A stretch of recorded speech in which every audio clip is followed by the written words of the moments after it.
Ya halo guys, kembali lagi dengan saya Sukma Wijaya Hikmah di channel untuk kami Sukma Wijaya Hikmah.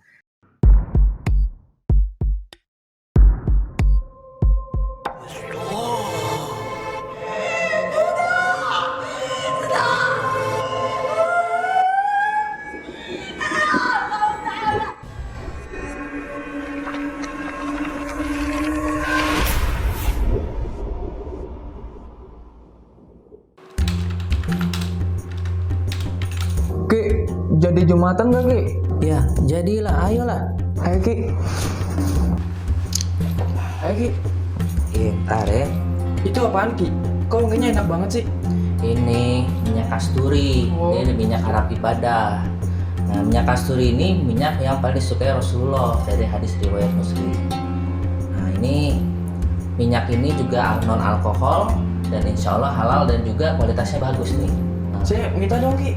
beli dong, nih belinya di sini nih. Mana tuh, Ki? Nih ya.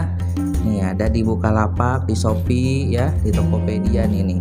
Ketik aja minyak Arab ibadah nih, tuh banyak tuh Banyak pilihannya. juga ya Ki ya. Iya. Masih dengan Mas Irfan. Apa The Brew TV? Bang Brew Brew TV. Ya. Jadi kita kali ini kita akan sisihkan dulu mistisnya. Kita pengen dengar dulu cerita dari Bang Brew TV, Mas Irfan, bagaimana dia meniti karir menjadi seorang YouTuber. Katanya dengar-dengar sampai diputusin pacar ya. Terus juga sempat diolok-olok juga satu lingkungan gitu ya.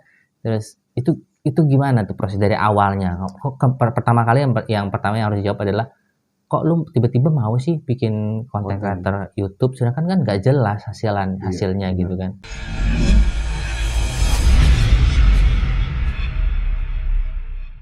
Jadi semuanya ini berawal dari yang namanya COVID. Begitu COVID masuk, PHK mulai nyebar nih di mana-mana nih. Oh, berhenti kerja. Berhenti kerja akhirnya, dan nyari kerjaan tuh nggak gampang saat itu. Jadi udah naruh lamaran nggak diterima-terima gitu. Ada satu teman, ini sebenarnya salah satu orang yang berjasa nih di karir gue yang YouTube. Ada satu teman, dia bilang, lu jago nih ngomong, kata dia, ngomong lancar dan suara lu enak didengar, kata dia. Coba lu bikin konten deh. Nah, gue kan nggak bisa ngedit dan gue juga nggak punya kemampuan untuk bikin video gitulah. Dia mau bantuin gue waktu itu. Akhirnya gue dibantuin nge YouTube. Mulai konten pertama adalah podcast. Walaupun podcastnya nggak jelas, gagal, nggak laku lah kontennya. Ganti konten jadi makan enak, kuliner, gagal kayak juga. mukbang gitu ya. Gagal juga. Nah, sebelum masuk ke horor, ini banyak banget konten gue tuh kayak dijauhin sama teman-teman gue.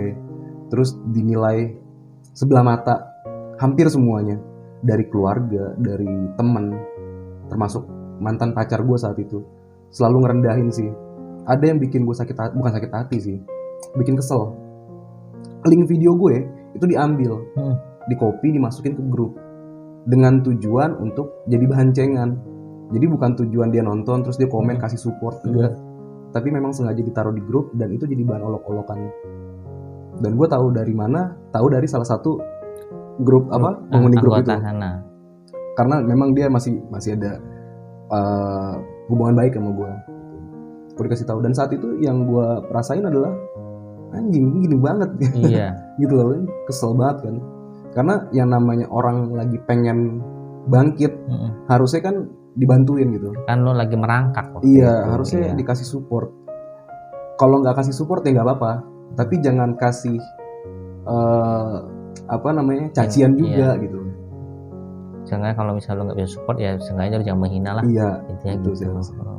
Nah setelah itu lo bisa buktikan itu dengan nggak langsung. Jadi setelah semua orang menjauhi, dalam tanda kutip ya, menjauhi dan sebelah mata, semua orang tuh udah ngejauhin. Ada satu orang, ini ada satu sosok yang mana bener-bener, ayolah lu bisa men, lu bisa. Itu bener-bener pengaruh banget dengan konten gue sekarang, karir gue sekarang nih. Satu orang ini pengaruh banget. Selain orang tua ya, ini Bucin TV orangnya, Kadafi Bucin TV. Itu terkenal tuh ya, yang itu bukan sih yang kursi roda. Oh iya. Ada satu orang yang mana dia orang yang ada di sebelah gue. Di saat semua orang ngejauhin gue, ini orang yang ada di sebelah gue. Gue nggak punya alat, dipinjemin alat. Gue nggak bisa cara ngevlog kayak gimana, diajarin sama dia. Gue nggak punya modal, bahkan dikasih duit, bukan dipinjemin, dikasih duit, lu konten segitunya. Maksudnya jadi kayak ketika sekarang gue udah bisa dikatakan berhasil, yang gue inget nih dia. Karena kalau waktu itu dia nggak kasarnya nyomot gue untuk bangkit, nggak akan bisa kayak sekarang sih gitu. Nah, jadi semua atas sedikit banyak mungkin 80% atas bantuan si Iya, Bucin TV ya. Bucin TV. Ya, jadi mungkin si Bucin TV nonton ya. Ya, suruh nanti dia nonton lah. Siap. Masuk Pak Eko. Siapa Ada tahu dia di sini. bisa duduk di sini. Iya, nanti kita coba ngobrol-ngobrol Iya. sama dia ya. Terus pada waktu kan AdSense YouTube kan lama. AdSense YouTube lama banget sih. Tapi sekarang sudah AdSense Sudah kan. AdSense. Itunya sudah dikasih. Sudah Suratnya sudah dapat. 9 bulan gajian sih. Sudah 9 bulan gajian. Nah, jadi dari kan lu kan berarti tahun 2020 tadi awalnya kan. 2020 ya. Dari rentang 2020 sampai lu gajian pertama dari YouTube itu lu hidup gimana? Ya itu Bucin TV ini yang ngebantuin gue. Jadi kalau untuk keluar rumah nih, konten pasti sama dia. Kemana-mana sama dia. Tapi kalau di rumah ya udah paling makan. Makan dan masih orang tua. Masih ini sisa tabungan yang kemarin kerja. Oh, maksimalkan di situ. Iya. Gitu. Jadi tapi kalau dulu berarti nanti kan meniti karir kan tetap harus bikin konten dong. Iya. Apalagi YouTube punya standar kan. Itu di semua peralatan dipinjemin, terus perizinan pun dibayarin sama Bucin Iya. TV gitu. Dibayarin. Dan itu bukan cuma gue yang dibayarin sama dia. Ketika dia ngonten bareng sama kreator lain, pasti dia yang bayar. Dia yang bayar full semua. Jadi Kayak makanya dia yang traktir lah ibaratnya. iya. Kasarnya nih orang bapaknya anak-anak, Oh, gitu. kasarnya. Gitu sih. Pulang-pulang juga ditraktir makan gitu sama dia. Iya. Sampai rokok-rokok dikasih. Mungkin ya karena mungkin dia penghasilan dari YouTube-nya juga udah gede kali ya. Iya, satu. Yang kedua memang dari karakter sih ya. Karena banyak orang yang berduit tapi belum tentu bisa kayak gitu Iya. sih. Tapi ada juga beberapa orang yang gak berduit amat sih, tapi dia Iya, royal sama tapi royal. teman-teman gitu. Dia nggak pelit gitu. Banyak yang kayak gitu juga gitu ya. Nah, orang-orang kayak gitu kita harus hargai ya. Iya. Bukan berarti kita manfaatkan, Bukan. tapi kita Pasti hargai, kita deket sama mereka. Kalau mereka jatuh juga jangan Iya. kita tinggalin orang kayak gitu. Nah, pada waktu lu udah terima duit pertama nih, apa yang lu lakukan? Pertama kali dapat gaji itu berapa? Ingat Pertama nggak? kali dapat di YouTube ya. Kan itu kan seinget gue tuh itu pending lama tuh. Iya, lama. Berapa bulan baru bisa cair jebret gitu kan. Gede itu maksudnya. Itu pertama kali yang gue lakuin ngasih duitnya ke nyokap. Heeh. Karena setelah mulainya YouTube dan nganggur, nggak pernah ngasih nyokap. Iya, iya. Jadi gue kasih nyokap duitnya. Berapa tuh nominalnya kalau boleh tahu? Hampir semuanya gue kasih. Gue sisain 300.000. Totalnya berapa yang lo dapat? Totalnya awal. 1,4. Pertama kali. Pertama kali 1,4. Oh, 1,4 juta pertama kali 1,4 itu ya. Jadi lo kasih 1.100.000 buat orang Iya, tua, 300 lo 300 pegang. Nah, terus kalau besok-besoknya lo mau ngonten dari mana? Duit 300 nggak Ngirit-ngirit. cukup. Ngirit-ngirit itu duitnya. Jadi tetap Jadi ngontennya cari lokasi yang di dekat-dekat rumah, di Tangerang atau paling mentok-mentok Bogor. Tapi pas ke Bogor lokasinya free, nggak ada biaya. ada juga lokasi yang free ya. Ada juga. Berarti nggak ada penjaga, nggak ada Nggak ada satpamnya penjaga sih. gitu ya. Cari yang lokasi-lokasi gitu. Dan diperbolehkan sama warga. Diperbolehkan sih. Oh gitu. Ini kalau misalnya nanti ada lokasi-lokasi yang Ya boleh. yang ini kasih Ntar tahu ya. hubungin ke nomor sini. Gua jujur sih, gue udah lama banget nggak penelusuran ya. Karena mungkin ya karakter gue untuk menjelaskan yang seperti itu gue kurang jago ya. Mulailah. Atau gue harus berakting pura-pura takut itu gue aneh sih gimana ya. Iya. Masa iya Karena karakter sih. Iya masa iya ngajarin ilmu hikmah tapi takut sama setan. Nggak logis sih. Agak nggak logik gitu. Nah setelah itu katanya juga dengarnya kemarin mantan, berarti sudah jadi mantan ya. Sudah jadi mantan. Putusin ente tuh gara-gara ente Gara-gara konten. mulainya YouTube. Dia ngomongnya gimana waktu itu? Ya lu pilih YouTube atau lu tinggalin gue. Untungnya pilihan gue saat itu tepat. YouTube. Pilihnya YouTube. Kenapa? Kan lu pacaran sama dia udah lama. Gini, pacaran sama dia, gue juga nggak bisa ngasilin duit dong. Oh iya juga. Yang ada ngeluarin duit. Heeh. Karena sebagai laki-laki nggak mungkin nih laki-laki yang terima duit kan. Heeh. Tapi ada sih yang gitu. Ada ya. Iya. Pernah sih gue juga. Nggak maksudnya, tapi untung pilihan gue tepat saat itu. Heeh. Karena kalau pilih masih sama dia, antara gue sekarang masih jadi buntang kaleng atau ya udah jadi bahan hinaan terus. Heeh. gitu sih. Untung gue pilihannya tepat jadi YouTube. Jadi dia putusin lu tuh. Putusin gue Awalnya dulu pacaran berapa lama? 2 tahun. 2 tahun. 2 tahun. Pacaran 2 tahun lu tinggalkan hanya untuk YouTube Gue yang ditinggalin. yang penghasilannya nggak jelas. Penghasilannya nggak jelas saat itu ya. Heeh. Hasilnya nggak jelas, berapa, Belum belum tahu. tentu berhasil apa enggak. Iya. Lu milih YouTube. Bisa dibilang gambling sih itu. Heeh. Tapi balik lagi yang namanya ada ilmu yakin. Ketika gue memulai dan gue harus yakin, ya insya Allah dapet.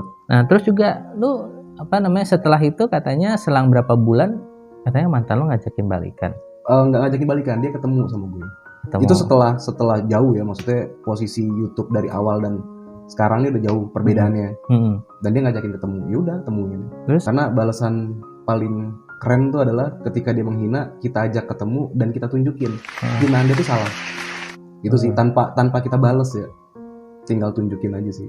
Saat mereka menghina kita nggak apa-apa, pas dia ngajakin kita ketemu lagi kan Iya, tiba-tiba udah pakai LV aja gitu Iya. kan, udah pakai BMW aja gitu kan. Walaupun saya waktu itu ketemunya pakai Beat. Cuman paling nggak yang dia hina nggak terjadi gitu loh. Iya minimal tuh tidak terjadi gitu. Yang dia hina Tapi dia nggak ngajakin balikan? enggak sih, Enggak ya. enggak sempat ngomong mungkin. Ada penyesalan nggak dari dia waktu itu? Kalau dilihat iya, kalau dilihat ya, bukan ini Ah. kegeeran ya. Kalau dilihat iya, dari cara bicaranya sih kelihatannya Ah. seperti itu. Soalnya dia bilang, iya soalnya dulu tuh gue ngomong kayak gitu supaya lu terpecut. Heeh. Artinya kan dengan dia ngomong seperti itu dulu ada penyesalan. Cuman kan yang dalam hati kita, apaan sih? Nggak mungkin banget gitu loh. Lu ngomong saat itu yang apa ada di hati lu. Karena kan kita bisa bedain ya. Mana orang yang ngomong pakai emosi, mana yang orang ngomong Pakai hati. pakai hati. Kita bisa bedain. Nah setelah itu teman-teman lo itu kan mantan lo sama mantan lo. Habis itu dia nggak ketemu lagi tuh. Enggak, cuman masih baik sekarang. Chattingan aja Jadi ya. teman sih sekarang. Teman CRBK kayaknya ya. Enggak sih, Cinta lama belum kelar. enggak usah. Masa dikelarin. Biarin aja begitu. Nah teman-teman lo yang lain yang membuli lo sekarang, membuli lo dulu gimana sekarang melihat perkembangan lo seperti ini? Ada satu teman kerja gue teman kantor gue yang dulu kerja. Itu dia pertama kali gue explore. Jadi explore ini gue baru setahun. Setahunnya gue bikin konten gak jelas. Kalau explore ini baru setahun. Pertama kali gue explore kan pakai senter yang harga 80 ribuan tuh. Dan bener-bener gelap banget. Ini orang pakai akun nama dia. Dan gue tahu nih siapa orangnya. Dia komen di video gue, lo jadi YouTuber modal bos, bikin video yang bagus, gelap begini apa yang mau ditonton. Kalau itu dia ngomongnya japri ke gue masih terima karena itu bisa nasehat. Tapi kalau dia ngomongnya di kolom komentar, artinya kan ini yang lihat bukan cuma gue, tapi orang lain.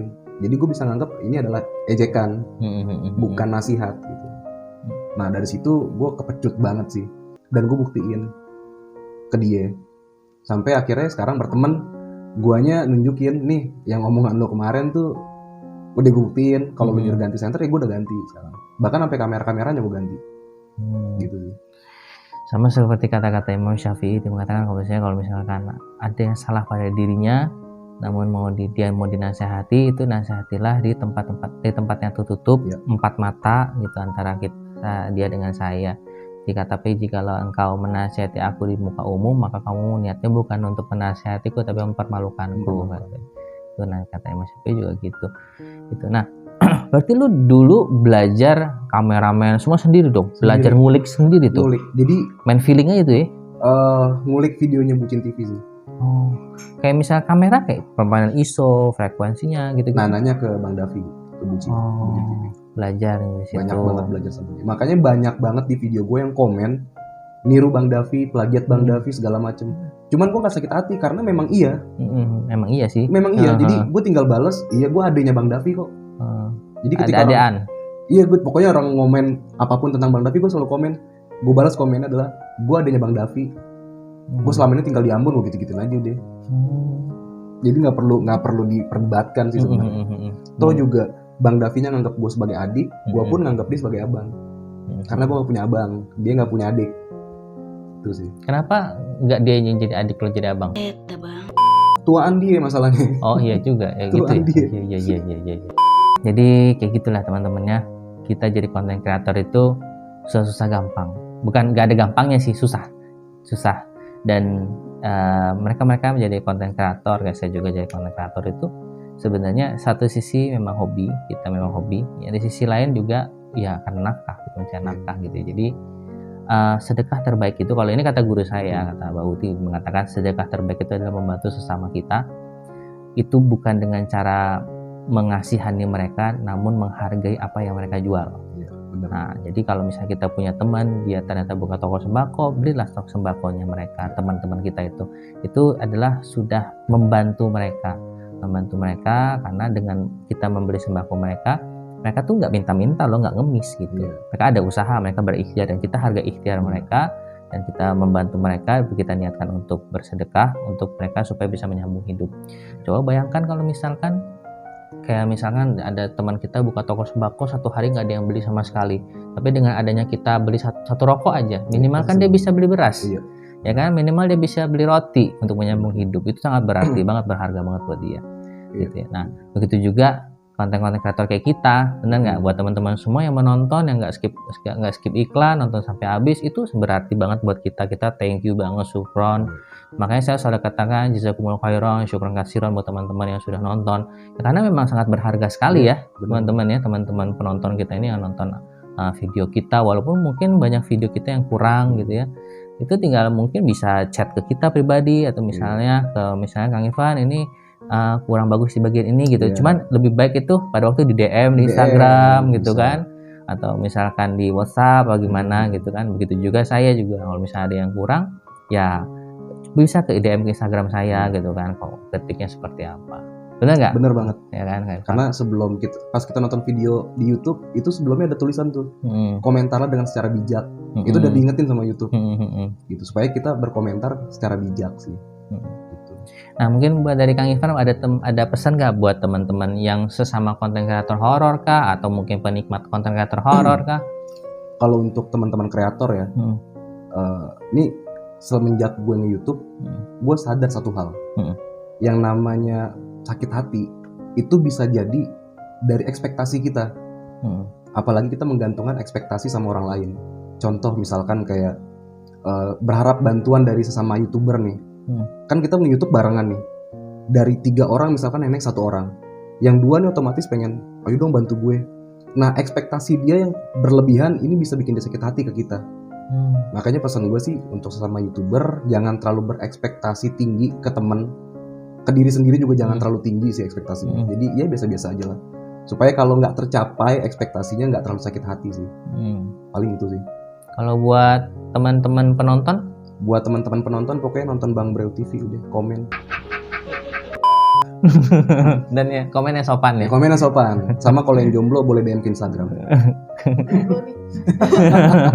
Harus perlu seleksi lagi nggak? Seleksi dulu dong. Karena yang udah-udah begitu. Jujur gitu aja, ya, gue tuh bodoh banget soal perempuan. Aduh. Iya beneran, ini jujur aja. Jadi duit banyak habis ya? Enggak juga, maksudnya bodoh tuh dalam arti kayak bisa ngelakuin banyak hal yang di luar nalar kalau udah suka sama satu perempuan. Oh bucin. Iya. Tingkat kebucinan gue tinggi banget masalah. Tingkat kebucinannya tinggi ya, ini bahaya ini. Aduh. Gitu. Tapi nggak sampai sayat-sayat. Enggak lah. Kan, kalau putus. Enggak lah. Masih punya iman masalah. Itu ada tuh yang begitu-begitu, soalnya ngeri banget tuh yang begitu-begitu tuh. Bener dah. Pengalaman pribadi soalnya. Iya serem banget tuh putusin cewek yang kayak gitu. Aduh, serem banget. Ngeri itu mau putusin dia nyayat-nyayat. Nggak diputusin kitanya nggak betah. Susah ya. Repot ya. Iya. Serem jadinya, bingung. Dah. Oke, sampai di sini dulu lah kita ngobrol sama Bang Bewok. Sorry. Bang Breu. Brewok. Bang Bewok ada temen juga namanya. Oh iya, kenapa sih dipanggil Bang Brewok? Bang Breu dulu karena brewokan. Oh. Panggilnya Breu kayak gitu. Breo. Akhirnya keterusan udah panggil Bang Breu deh. Bang Breo. Karena dari dulu brewokan. Iya, dari dulu panggilnya Bang Breu. Kalau sekarang nggak terlalu brewokan lagi. Iya, dicukur. Kenapa? Biar nggak kelihatan tua, mudahan 2 hari. Oh iya, ya. Mudaan 2 hari, tuaan 10 tahun. Tuaan 10 tahun. Oke, sampai di sini dulu. Ketik komentar di bawah dan jangan lupa subscribe, like, and share, nyalain loncengnya ya, dan jangan lupa tonton juga video-video kita yang lainnya. Ada video-video ngaji tentang alam-alam jin, tentang bangsa-bangsa jin, ada juga tentang penelusuran tuh udah lama-lama tuh. Ada juga cerita-cerita podcast yang lainnya. Oke, sampai di sini dulu. Sampai jumpa di video selanjutnya. See you, bye bye.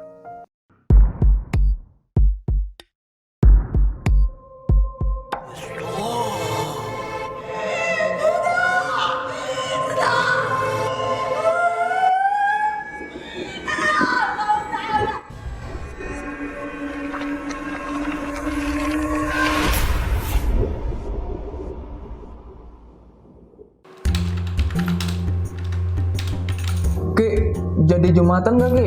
Ya, jadilah, ayolah. Ayo Ki. Ayo Ki. Ntar ya. Itu apaan Ki? Kok wanginya enak banget sih? Ini minyak kasturi. Oh. Ini minyak Arab ibadah. Nah, minyak kasturi ini minyak yang paling disukai Rasulullah dari hadis riwayat Muslim. Nah, ini minyak ini juga non alkohol dan insya Allah halal dan juga kualitasnya bagus nih. Nah, Saya minta dong Ki. beli dong, nih belinya di sini nih. Mana tuh, Ki? Nih ya. Nih ada di Bukalapak, di Shopee ya, di Tokopedia nih. Ketik aja minyak Arab ibadah nih tuh, banyak tuh Banyak pilihannya. juga ya Ki ya. Iya.